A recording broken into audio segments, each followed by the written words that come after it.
Dios les bendiga, qué bueno verles acá.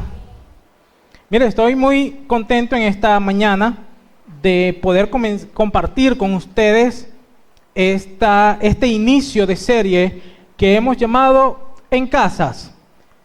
Pequeños grupos, grandes cambios. ¿Bien?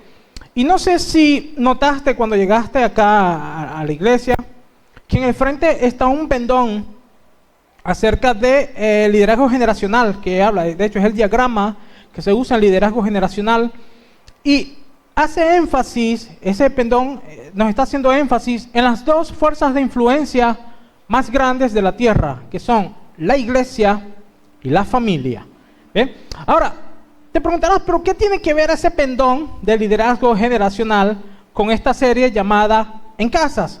Resulta que el asunto con esto es que si la familia, la casa como tal, no se involucra en el crecimiento y el aprendizaje de nuestras nuevas generaciones, vamos a tener entonces una generación que va a crecer sin Dios, porque es algo que ya sucedió en la antigüedad. Entonces, el día de hoy vamos a comenzar esta serie donde vamos a conversar asuntos acerca de lo importante que tiene nuestra casa, y es nuestra casa donde vivimos, donde compartimos. ¿Bien? Y quiero comenzar con esto. Normalmente las familias se reúnen, por lo menos en nuestra cultura, es el tiempo donde más se reúnen las familias, es el tiempo de Navidad. ¿Bien? Llegan a casa, todos los primos se echan los cuentos de los años, de todo el año que no pudieron echarse, ahí se critican, se pelean, se ríen, se echan bromas, pero al final terminan todos felices compartiendo la cena. Eso es algo que sucede en casa. Ahora, normalmente en casa está esta escena, mayormente en Navidad, esta escena. Papá o mamá, o mamá sola o papá solo, dependiendo del caso, papá, mamá, algunos hermanos, unos tíos, unos primos, los sobrinitos corriendo por toda la casa, una suegra, un televisor. Siempre ese terrible aparato ahí, aparte del televisor. Entonces, en casa, esta escena es un espacio donde normalmente no hay lugar para fingir. En casa, tú te levantas, por ejemplo, en las mañanas y sales del cuarto, tú no te arreglas. Las chicas, las señoras se ponen su bata de casa, se ponen un trapo en la cabeza. Las mujeres más jóvenes se hacen en el pelo así. Y así salen y así se sientan en la mesa a desayunar, a tomar café. Bien, los varones salen a veces con los boxers rotos, con los boxers flojos, los chores más viejos, franelas que de pronto, manchadas, desteñidas. No importa, en casa, estamos en casa. No tengo por qué fingir, no tengo por qué mostrarme de una forma diferente porque estoy en casa. ¿Bien? En casa es un lugar de confianza, en casa es un lugar de compartir sin fingir, sin máscaras, sin dobles caras. ¿Bien? Eso realmente lo tenemos en casa. Ahora, el asunto es que en casa también es un sitio para aprender acerca de Dios y acerca de la fe. El problema es que en nuestra cultura, en nuestra sociedad, no nos acostumbraron a eso.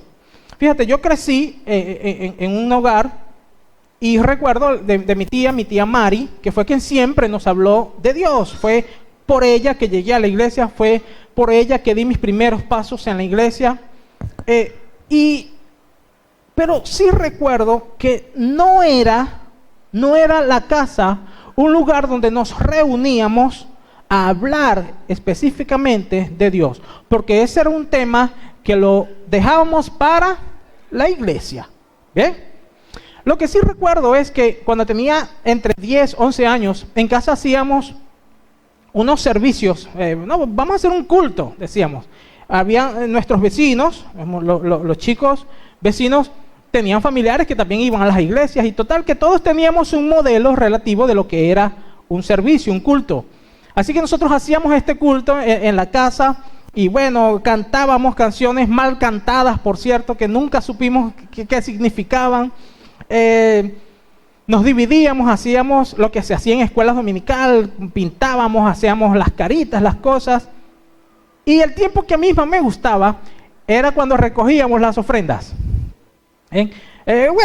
Bueno, llegó el momento de recoger las ofrendas y todos los niños aportábamos dinero. Una vez le preguntamos a mi tía que para qué eran las ofrendas. Mira, ¿para qué son las ofrendas en la iglesia? Y ella nos dice, bueno, las ofrendas son para resolver algunas situaciones, necesidades, tanto de la iglesia, de las personas, de algunas personas. Y para eso se recoge la ofrenda, para poder solucionar esta serie de cosas. Así que, como nosotros vimos que la ofrenda era para resolver esas situaciones, agarrábamos y nos íbamos a la tienda y comprábamos pepitos, chistris, chupetas, vaca vieja, porque esas eran nuestras necesidades. Y nosotros decíamos, bueno, así que las ofrendas que recogíamos nosotros en el servicio de casa era para comprar nuestros dulces, nuestras chucherías.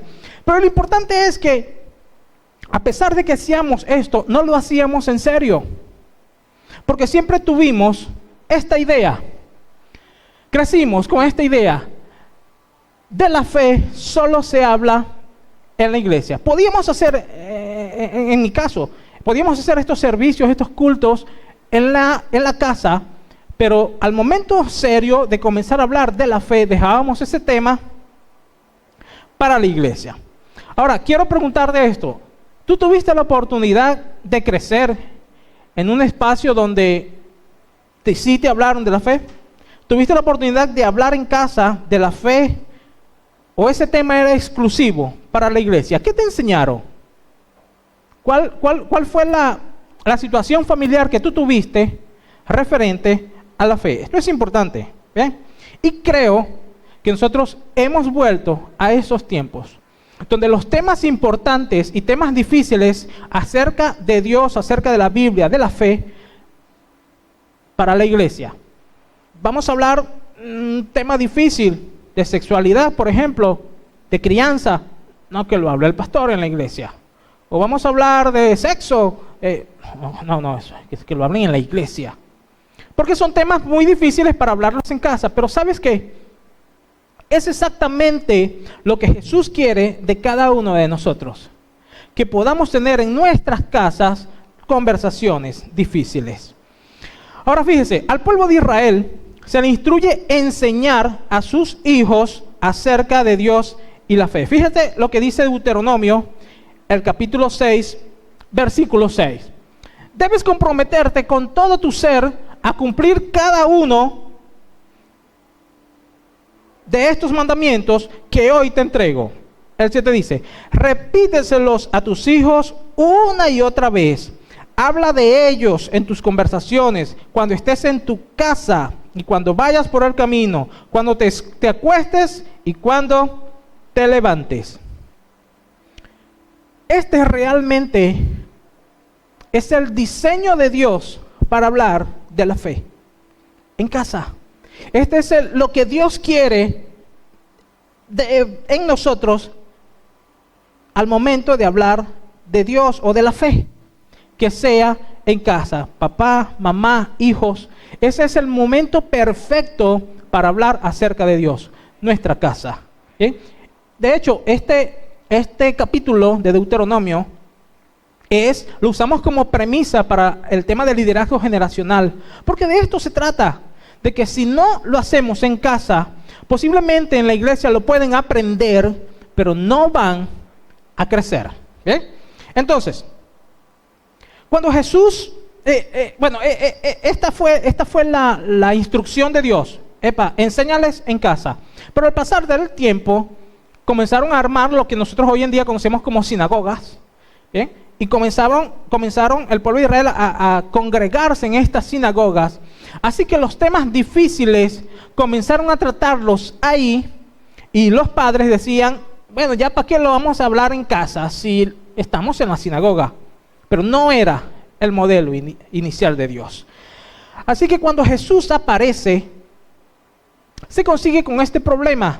Y fíjate, nosotros muchas veces decimos, de hecho, responsablemente lo digo, muchas veces yo dije Jesús estaba cambiando el sistema. Jesús no quería cambiar nada.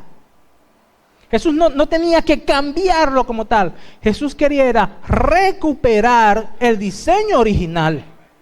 Cuando Jesús llega a la tierra, de hecho, el problema es que el sistema humano se encargó, es decir, fue al revés, se encargó de cambiar lo que Dios ya había dicho. De hecho, lo que Jesús ya había dicho en el principio. El modelo original para hablar de Dios era en casas. La humanidad lo llevó a las sinagogas. Ahora llega Jesús y dice, miren, acuérdense que no era así. Yo no dije que era así. Era en las casas. Así que vamos a recuperar este diseño, porque Jesucristo fue a recuperar lo que ya se había perdido. Esta fue la tarea de Jesús. Jesús vino a recuperar nuestra vida, nuestra salvación. Jesús vino a recuperar nuestra eternidad con Él, que ese era el diseño original. Fue exactamente lo que Jesús vino, a recuperar lo que se había perdido. Entonces, Jesús hizo de su casa, hizo de las casas algo así como llamamos nosotros un centro de operaciones, centro de acopio. ¿Bien? Y Jesús le dio un significado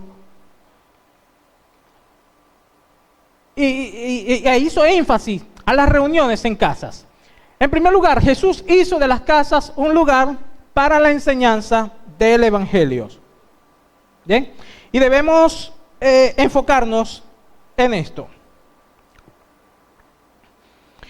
Jesús no estaba cambiando la historia en cuanto a esto, solo estaba queriendo recuperar lo que muchos años ya había dicho, que era sacar a Dios de las sinagogas y traerlo a la casa, llevarlo a las calles. Hace años, cuando yo tenía como 13 años, llegó acá a Venezuela un barco llamado el barco Logo. No sé si alguno de ustedes recuerda. Este era un barco misionero, algo así. Venían muchas personas cristianas y bueno, ellos llegaban a todos los países, habían personas de muchos países, y ellos llegaban a cada ciudad a predicar el Evangelio de Jesús. ¿Saben? Ellos trajeron una canción que molestó a la iglesia en Venezuela. Molestó. Y que por cierto, esta canción era de un grupo llamado Maná, que no era el Maná que conocemos ahorita, el grupo Maná, no eran ellos. Era un grupo cristiano del año del 79, de los años 70. Estos hermanos escribieron un tema, se llamaba Baja a Dios de las nubes, y no sé si lo has escuchado. Nosotros se lo escuchamos, yo se lo escuché fue a Roberto Orellana. No crean que lo escuché en el 79, no, por favor, no nos vamos tan lejos, por eso hago la aclaratoria, por si acaso. Roberto Orellana hizo una versión de este tema muy chévere. Ahora, este tema decía: baja a Dios de las nubes, llévalo a la fábrica donde tú trabajas, quita a Dios del recuerdo y grábalo dentro de tu corazón. Saca a Dios de los templos de donde lo encerraron hace tantos años. Déjalo libre en las plazas y también en el mercado del pueblo. Y decía, porque si crees que Dios es un Dios muerto, equivocados estáis. ¿Sí? Ustedes no son de esos tiempos. Se lo perdieron. ¿Bien? Pero esta canción molestó a la iglesia, por lo menos aquí en Venezuela, molestó. Porque decían entonces, pero ¿cómo vamos a sacar a Dios de la iglesia? No estaban hablando de una forma literal. Estaba diciendo mire, vamos a dejar de hablar tanto de Dios o hacerlo tanto en la iglesia y vamos a llevarlo a las plazas, a la casa, al trabajo. Ahí es exactamente donde debes llevar a Dios. ¿Bien? Ahora, así que Jesús dijo, volvamos a la esencia. Ciertamente Jesús varias veces fue a las sinagogas, que no estaba mal que hubiese la sinagoga para congregarse, reunirse, no estaba mal. El asunto es que Jesús dijo, no es esto lo original que yo quiero para ustedes. Y vemos un relato en el libro de Marcos, el capítulo 7. Y miren lo que Jesús les habla, y es, sus discípulos llegan en cierta ocasión a comer. Mire, cuando tú tienes muchísima hambre, que llegas a tu casa, tú no quieres entrar al baño, bueno, a retocarte, lavarte. No. Tú a veces, bueno, yo no voy a decir tú, voy a decir yo. Yo a veces llego a la casa y de una vez abro la nevera, agarro un pan, un pedacito de queso. Si ya la arepa está lista, le pego un mordisco, desesperado por el hambre. Y sabes, así mismo llegaron los discípulos en esta ocasión a comer con las manos sucias y epa, no importa, eso eran muchachos que no les importaba la vida, no les importaba nada, así que ellos llegan, agarran, comen. Así que Jesús les dice, los fariseos, los religiosos se congregaron en ese tiempo y les dice a Jesús, pero mira, ¿por qué estos cochinos comen con las manos sucias sin lavarse las manos? ¿Sabes? Este lavado de manos para ellos no era solamente lavarse las manos para no ensuciarte. Ellos tenían esto como un ritual espiritual y creían que por lavarte las manos no ibas a contaminarte, tenía algo que ver con Dios. Sí, es verdad, Dios puso estas reglas, pero era para que se mantuvieran limpios, no para que hacer de esto una doctrina y una necesidad para las personas. Me imagino a Dios, bueno, si quieres lavarte las manos, lávatelas. Así que estos hombres están reclamándole a Jesús porque sus discípulos simplemente llegaron a comer con las manos sucias. Jesús les dice esto: hipócritas, Isaías tenía razón cuando profetizó acerca de ustedes, porque escribió, este pueblo me honra con sus labios, pero su corazón está lejos de mí. Fíjate, Jesús estaba hablándole a estas personas y les decía, miren, ¿qué tanto rollo tienen ustedes con las benditas manos? Dejen a esos muchachos, si se las quieren lavar, que se las laven, si no quieren, que no se las laven. Porque el problema era que ellos estaban pensando que con comerme esa comida sin lavarme las manos, estaba habiendo o estaba contaminándome los asuntos del corazón. Y no era cierto. Por eso es que Jesús les dice, hipócritas, no tiene absolutamente nada que ver con eso. Ahora, fíjate lo que dice el verso 15. Lo que entra en el cuerpo no es lo que contamina. Ustedes se contaminan por lo que sale de su corazón. Y luego Jesús entró en casa para alejarse de la multitud y sus discípulos le preguntaron qué quiso decir la parábola que acababa de emplear. Jesús les dice, dejen el problema con este rollo de las manos, si se las lavan o no se las lavan, déjenlos tranquilos. Miren, con comerse la comida así, realmente no se están contaminando. Ustedes se contaminan es con lo que dejan que entre en el corazón, pero peor aún, contamina es cuando ustedes dejan salir lo que hay en el corazón. Y aquí es donde realmente estaba el problema. Fíjate cómo estos hombres estaban hablándole a Jesús acerca de un lavado de manos, y Jesús les estaba hablando era acerca del corazón, que era lo que realmente a él le importaba. Luego Jesús entró a la casa y sus discípulos le preguntan, bueno Jesús, pero no sé, explícanos cómo es la cosa, de qué se trató esto que dijiste del corazón. Así que Jesús les dice, ¿ustedes tampoco entienden? Preguntó. ¿No se dan cuenta de que la comida que introducen en su cuerpo no puede contaminarlos? Jesús les está diciendo, miren, entiendan, no es la comida. Pues de adentro del corazón de la persona salen los malos pensamientos, la inmoralidad sexual, el robo, el asesinato, el adulterio, la avaricia, la perversidad, el engaño, los deseos sensuales, la envidia, la calumnia, el orgullo y la necedad. Aquí ocurrió algo importante. Había un problema con este asunto de las manos, de un asunto de creencia, de doctrina. Jesús lo dice, se los dice públicamente, no, eso no es lo que va a dañar su vida, no va a dañarles el corazón el que coman con las manos sucias. Es lo que sale y les dice todo esto. Ahora, los discípulos entran con Jesús a la casa y le preguntan: Jesús, ¿podrías explicarnos por favor lo que acabas de decir? Porque no entendimos nada. Y Jesús le da esta respuesta. Es del corazón que salen todas estas cosas. Pero hay algo importante de esto. Y es que es en casa donde vas a encontrar las respuestas correctas. Es con Jesús dentro de la casa que vas a encontrar las respuestas correctas.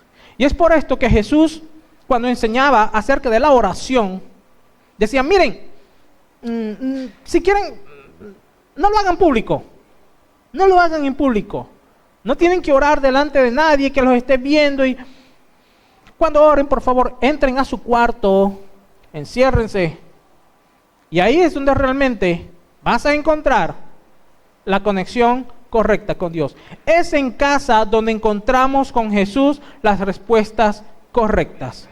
En la iglesia podemos aprenderlo, pero es en casa donde vamos a crecer y encontrar las respuestas que estamos necesitando en nuestra vida. Amén.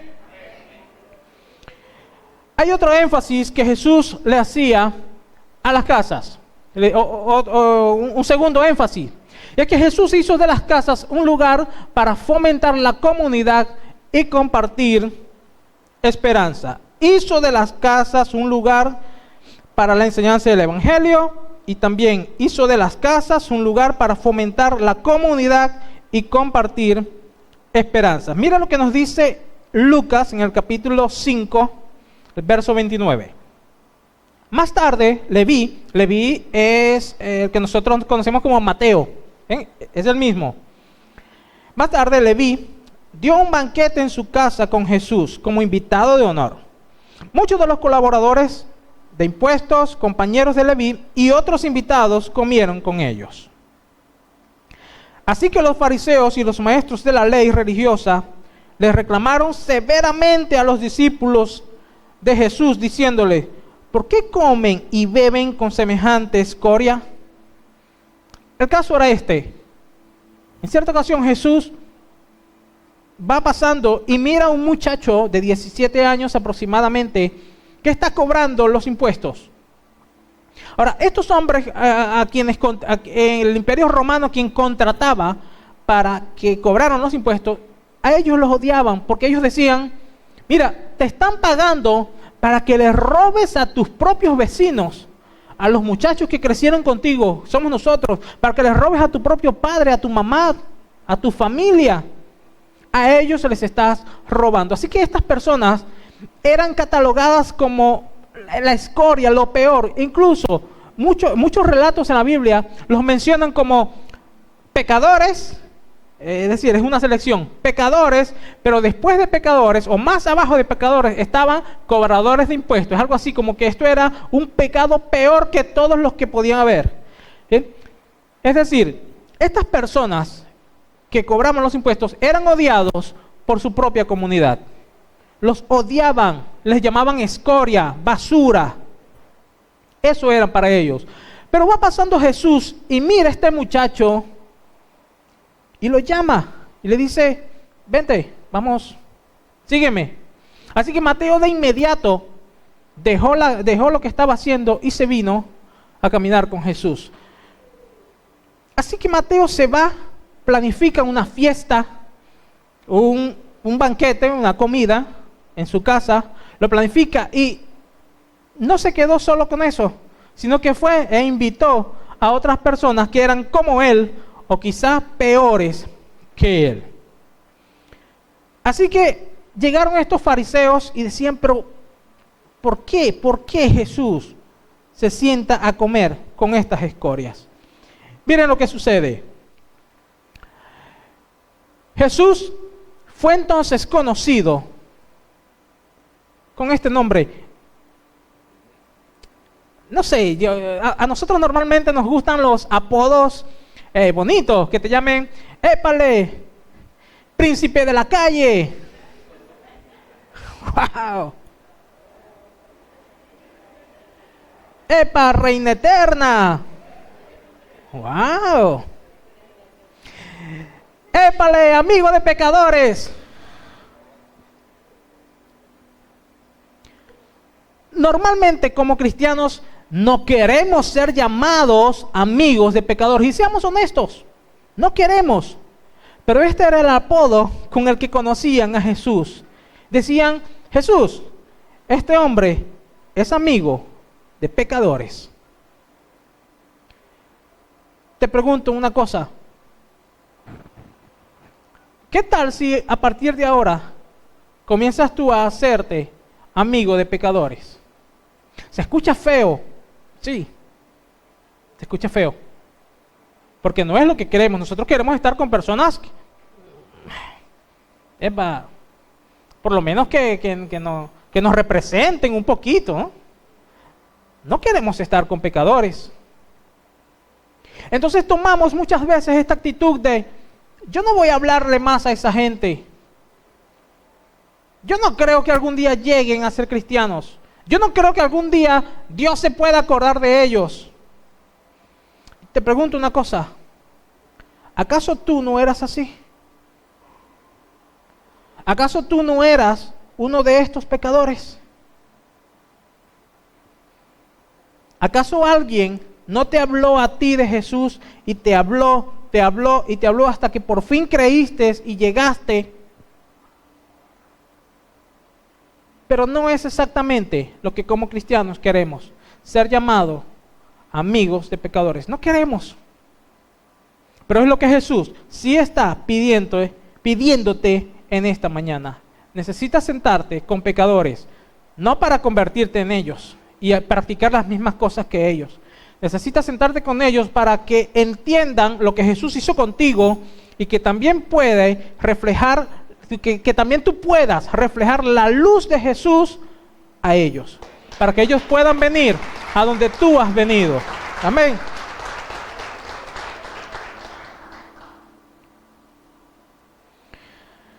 Así que este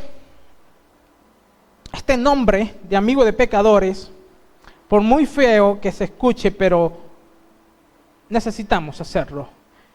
Quiero hacerte algunas preguntas. ¿A quién realmente quiere Jesús que yo vaya a buscar para relacionarse con Él, para que se relacione con Él, con Jesús?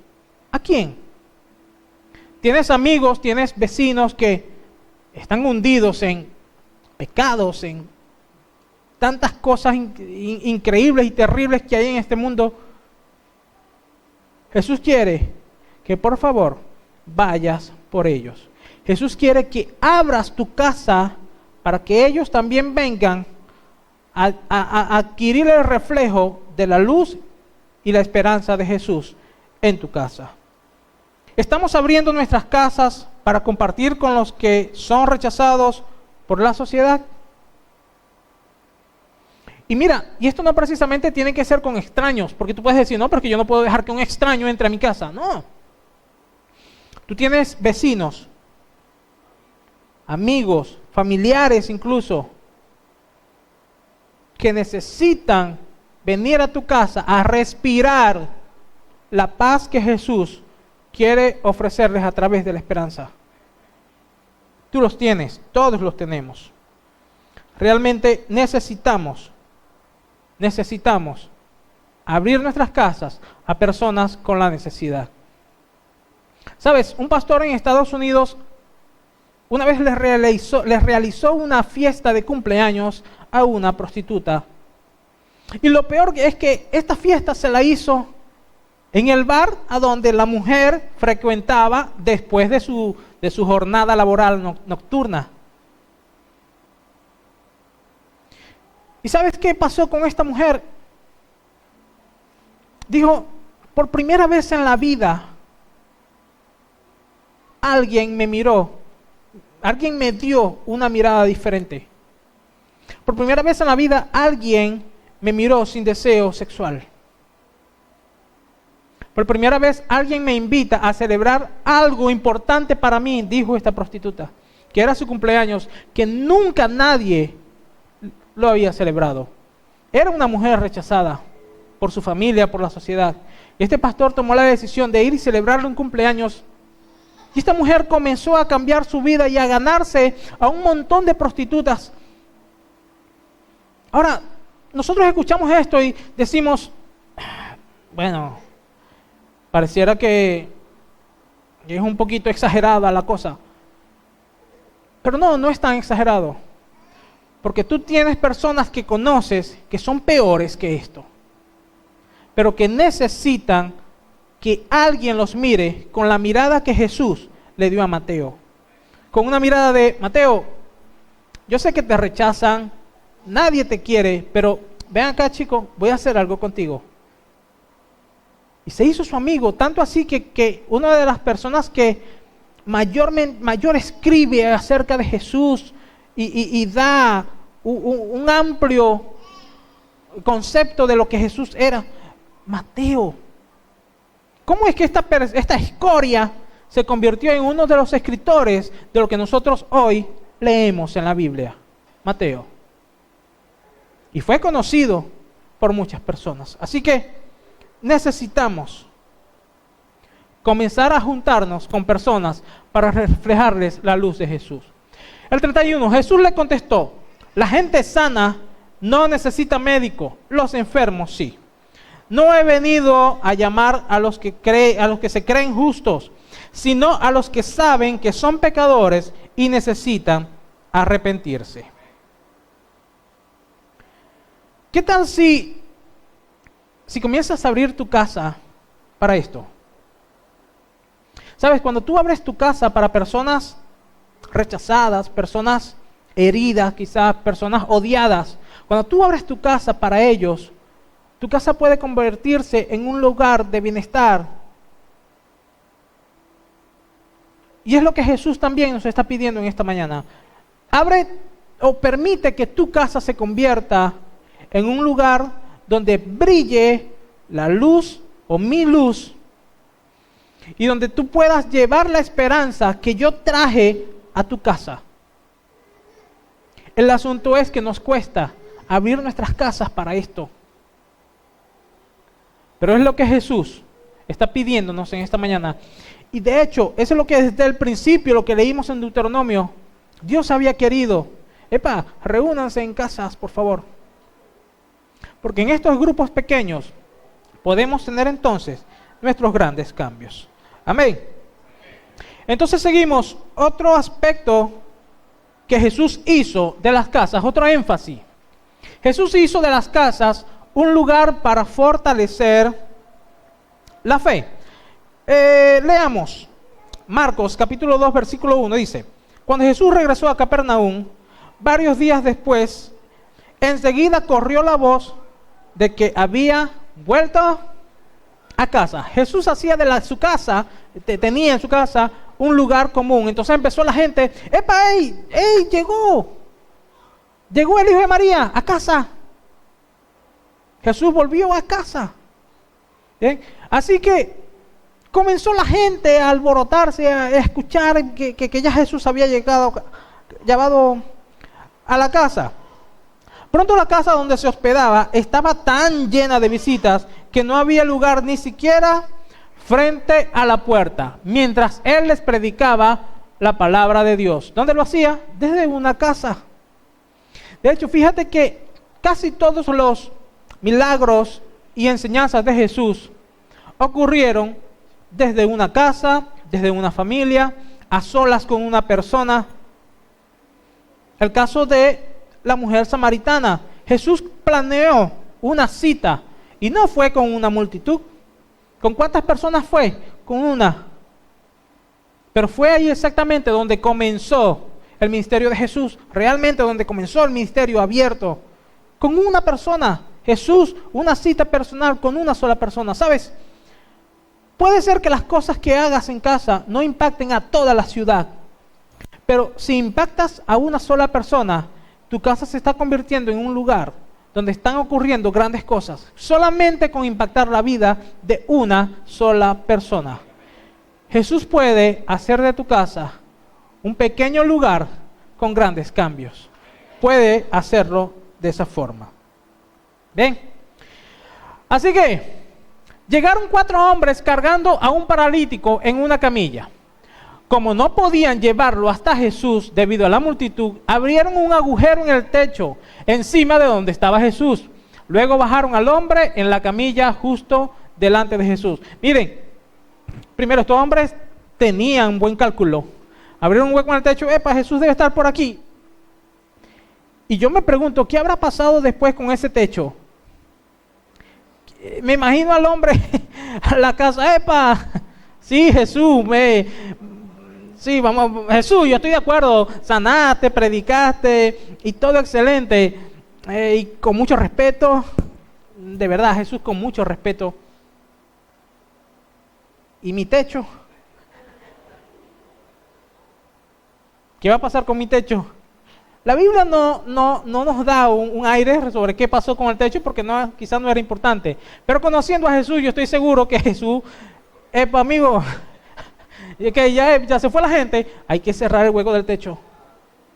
Jesús era un hombre responsable. ¿Bien? Entonces, también era interesante para el hombre de la casa el hueco en el techo. Así que al ver la fe de ellos, Jesús le dijo al paralítico, hijo mío, tus pecados te son perdonados. Y aquí se armó un problema tan horrible. Porque Jesús le dijo, tus pecados te son perdonados. ¿Por qué? Sabes, entre psicólogos se ha manejado una premisa desde hace algún tiempo para acá. Y es que la mitad de nuestros hospitales se vaciaría si las personas comenzaran a perdonar y a soltar situaciones de su corazón. Ahora, ¿cómo es que hay enfermedades causadas por falta de perdón y por falta de solucionar asuntos pendientes? ¿Sí? Sí los hay. Ahora Jesús vio a este hombre que estaba enfermo, no podía caminar. Y Jesús le dijo, tus pecados te son perdonados, tranquilo.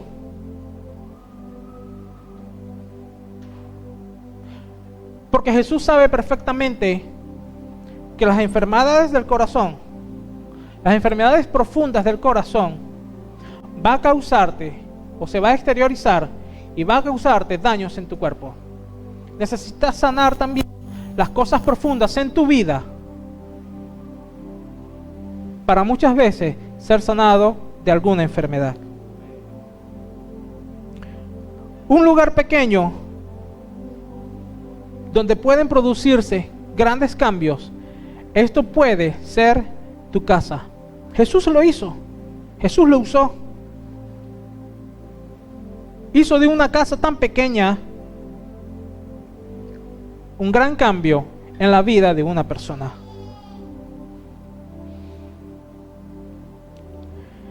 Qué maravilloso sería, de hecho, nuestra vida sería tan distinta si aprendiéramos con el corazón, de verdad, si aprendiéramos a abrir nuestras casas para dejar entrar a personas que necesitan ver brillar la luz y la esperanza de Jesús.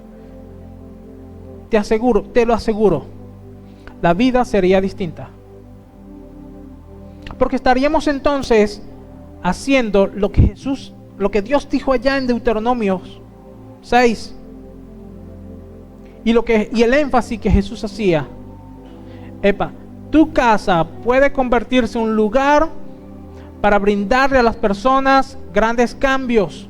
Por muy pocas personas que hayan, por muy pequeña que sea, puedes hacer cambios en la vida de una persona desde el centro de tu casa.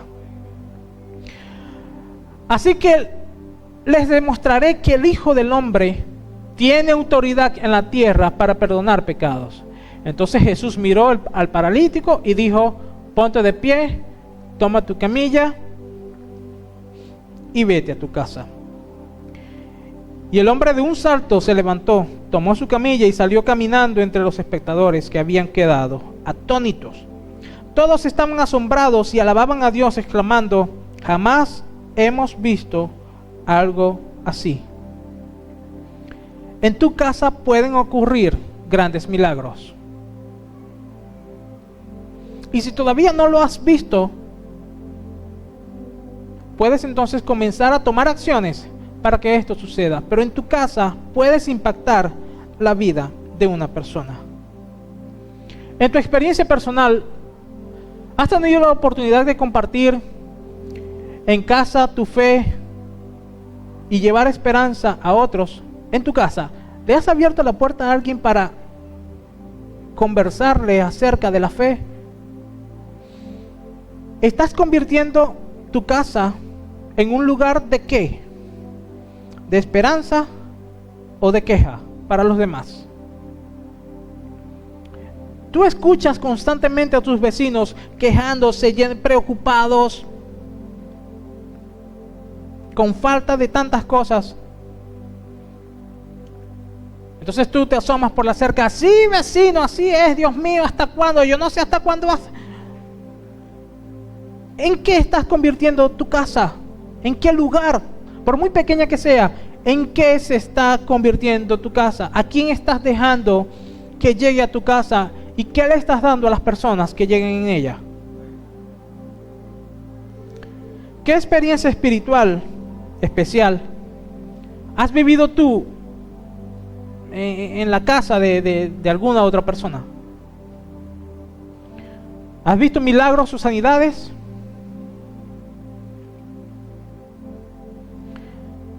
Si no las has visto, puedes entonces comenzar a juntarte con otras personas para poder verlos. Muchas veces pensamos que los milagros son estos eventos que impactan a la gente y sale y cayeron rayos y de pronto la persona... No. ¿Sabes? No hay mayor milagro que una persona pecadora, que una persona hecha un desastre, llegue a los pies de Jesús. No hay mayor milagro que eso, no lo hay. No lo busques, porque no lo hay. No hay mayor milagro. Puedes entonces comenzar a buscar opciones para tener estos milagros.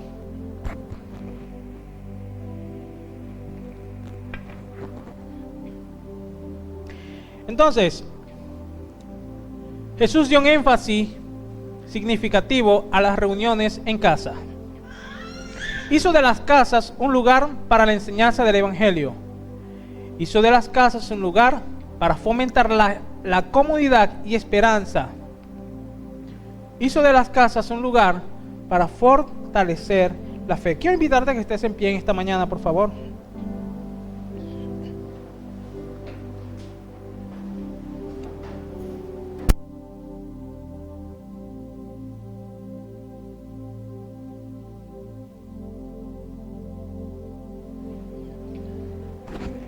Y quiero pedirte que por un momento cierres tus ojos, por favor, y reflexiones en esto. ¿Has permitido que la casa, tu casa, se convierta en un espacio para que otras personas vengan a respirar la esperanza de Jesús? Si no lo has hecho, yo creo que es un buen tiempo para comenzar a hacerlo. Porque la vida espiritual, la vida que Dios quiere para nosotros, realmente no la quiere para la iglesia, la quiere para la casa. Y por supuesto podemos reunirnos acá como iglesia y recibir bendiciones y aprender muchas cosas. Pero no es aquí donde vamos a crecer, es en casa. Necesitamos tomar la seriedad del asunto con la que Jesús hablaba acerca de nuestra casa. Que no es solamente un lugar muy privado, también es un lugar para que otras personas puedan acercarse y tener una relación personal con Jesús. Reflexiona sobre esto en esta mañana. ¿Qué vamos a hacer entonces con las personas que tenemos a nuestro alrededor, dando gritos por esperanza o por respirar un momento de paz? Tu casa puede convertirse en un lugar de paz. Querido Dios, Padre amado, en esta mañana queremos agradecerte. Primero, el que tú hayas venido hacia nuestra casa, porque fuiste tú quien llegó acá primero. Muchísimas gracias por permitirme tenerte a ti como un invitado especial en mi vida, en mi casa, en mi corazón. Pero quiero también en esta mañana pedirte perdón porque me he comportado muchas veces egoísta, pretendiendo y pensando que este regalo que tú me diste en casa es solo para mí. Y muchas veces me he olvidado de mis vecinos, de amigos, de familiares que necesitan escuchar de ti también. Y no he abierto las puertas de mi casa para ellos. Perdónanos por eso. Perdónanos porque realmente sabemos qué es lo que tú quieres. Señor Jesús, te invito en esta mañana a nuestras casas, pero también que nos ayudes a que en nuestro corazón tengamos la disposición de abrir estos espacios para que otras personas vengan a conocerte a ti y para que otras personas comiencen a tener la relación contigo que tú comenzaste a tener conmigo. Porque sabemos que es en casa donde podemos producir grandes cambios a través de tu luz, a través de tu esperanza, a través de tu mensaje. Y realmente ponemos en tus manos nuestras casas y que nos ayudes a ser de bendición para otras personas y producir en nuestras casas los cambios que tú quieres producir en nuestra comunidad. En el nombre de Jesús te agradecemos, Señor. Amén y amén.